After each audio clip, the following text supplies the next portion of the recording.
Good day to you all. My name is Lynn and coming from Department of Logistics Management. So today we are going to discuss the topic ballasting and deballasting. So from this picture, you will be aware of that operation like ships pumping out water. So most of you have been seen in the ports like ships pumping out the water from the ship. So that is what we have going to discuss ballasting and deballasting. So, ballasting and deballasting in the simplest definition, deballasting is removing water from the ship to the sea and transferring water from the sea to the vessel is called ballasting. So, once the ship pumps in water into the ship's tank, there will be a tank inside. So, once the ship pumps in the water from the sea into the ship, it is called ballasting. And once the ship pumps out the water in that tank to back to the sea, it is called deballasting. So in ship, water is stored in a specific tank on board called water ballast tanks or simply called ballast tanks. These tanks are dedicated to carry only seawater, which are now called ballast water. So in every ship, we have a ballast tank in which the ships pump in water. Likewise, it will pump out water. So it's called the water which is pumped in, pump out is called as ballast waters, and the tanks in which the water is stored is ballast tanks. So there are different situations in which we have to carry out ballasting and deballasting. So one first situation is that the reason is that cargo operation.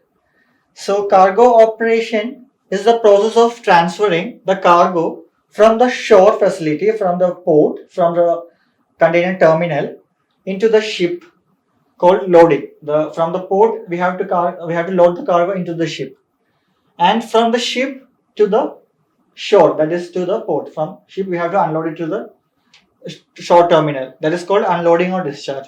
So during loading, cargo transferred on board adds weight to the vessel. Once the cargo is loaded from the port into that ship, the ships get more weight and ship sinks. At that time, deballasting operation is carried out to remove some of the ship's weight to lighten her. So once at the time of loading the cargo, we have to the ships carry out deballasting operation to reduce her weight, thus the counterbalancing the added cargo weight. So the ships will not be sinking or immersing. So it will be maintaining a position in the water line. So whenever the cargo is loaded, they will pump out the ballast waters from the ballast tanks. Deballasting operations carried out. Likewise, they will be counterbalancing the weight of that additional added cargoes. So one is cargo operations, and next is entering the port channel and canals. So we have mostly in a harbor we have some pathway that is called channels. In that through that channels only the ship can enter the port or come to the berth. So port channels and canals have a draft requirement before vessel could pass, cross or enter. So every port will be having a channels or a canals in which there will be a limitation, like there will be a draft. Draft means the depth of that channel. So if the channel is only having 14 meters of draft, only 14 meters should the ships should maintain that 14-meter draft. If they are higher than 14, if the ship is carrying out the voyage in 15 or 17 draft, the under the key, the bottommost part of the ship can collide with the seabed and can cause damage to the structure of the ship. So to avoid grounding or touching her bottom into the seabed, adjusting the ship's draft is possible with ballasting and deballasting operation. Sometimes the mixture of both just to reach the required draft for entry. So whenever the ship enters the port, like from the seawater, once it comes to the fresh water or a river water, mostly the ship sinks, like the density of the salt water is high. So they used to carry out this deballasting operation, so little they can lift up the ship, the draft they can maintain. So that is the second situation, and we have emergency heavy weather ballast. So this is another reason where we have to carry out ballasting and deballasting operation. So for ballast ships, here the ships take in water. Like whenever the ship goes without cargo, empty ships. So here there is a small picture. You can get the details from that picture. Like if there is no cargo, the ship is empty, and the weight of the ship is very less. So at that time, if there is a heavy weather condition, the ship can roll out. Like the due to this high tides, 30 to 50 meters high tides will be coming. So like the ship will be rolling out. The center of gravity will be moving out, and ship can roll, and damages can be caused to the structure. So at that time, what they do is that they carry out this ballasting operation. They pump in the water from the sea into this ballast tanks. So subsequent weight will be there in that ship. So this helps the propeller and rudder to submerged in the sea itself. So the rolling somewhat we can control. So the propeller will be in the water itself, and the speed, everything can be maintained. The control of the ship can be maintained. In this special case, the ship performs the emergency heavy weather ballast, wherein she fills a cargo tank with ballast water. So maximum they used to take in the water and make sure that the ship have sufficient weight to withstand the weather or this high tides. So next reason is ballast exchange. A ship's water ballast tanks contains microorganisms and other marine life which got stuck during the ballasting operation.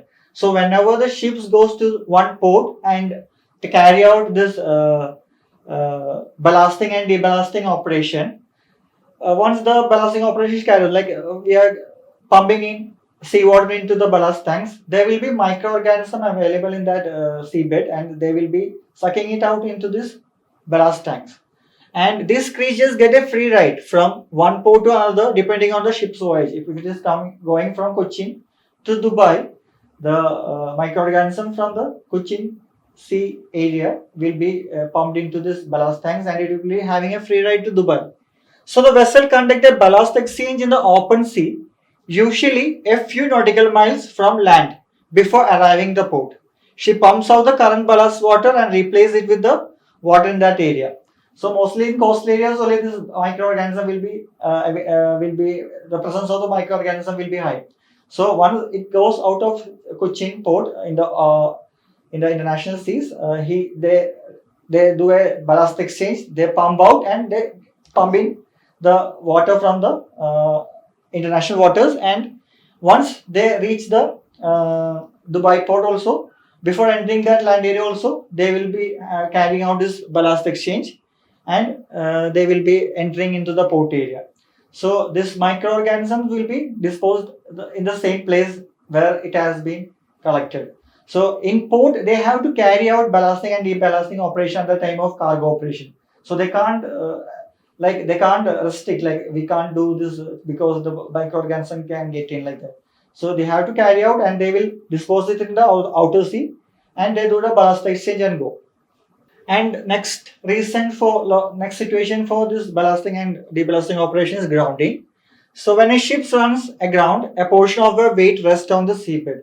The underneath the channel, the ground area, the ship can get arrested. So by deballasting on the right tanks while keeping the propeller submerged may help free her with the help of her engines. So once the we have stuck with the seabed, we can deballast some of the tanks so that the ship lift, and we can work on that engine and the propeller to come out of that seabed. So in order to take out from the grounding or from the seabed, we can do deballasting operations. Next reason or situation is hull breach. Ballast tanks are not only meant for carrying seawater, they are also the first line of defense that protect the ship from the hull breach. Hull, what do you mean by hull is that? Hull is the structure, the V structure of that ship. So it's like a protective, it's a defense. Actually, these ballast tanks are acting as a shield. Like every ship will be having a ballast tank. Inside that only they will be having the cargo compartments. So once the first structure, the outermost layer of the ship is get affected, even though it gets scratched, even though the water enters, it will be into the ballast tanks only. So a design called double walls and double bottom safeguards the cargo holds or tank, avoiding further damage to the ship's stability. So even though the outer layer got scratched or have damage, even though the water comes in, they can control the water with the use of ballasting and deballasting, and the water won't enter into the cargo compartments. It will be just entering into the ballast tanks only. So they can maintain the stability of the ship using these ballast tanks. So by doing the deballasting and ballasting. So thank you. Hope you have all understood about the importance of ballasting and deballasting and different situations where we are carrying out ballasting and deballasting. Thank you.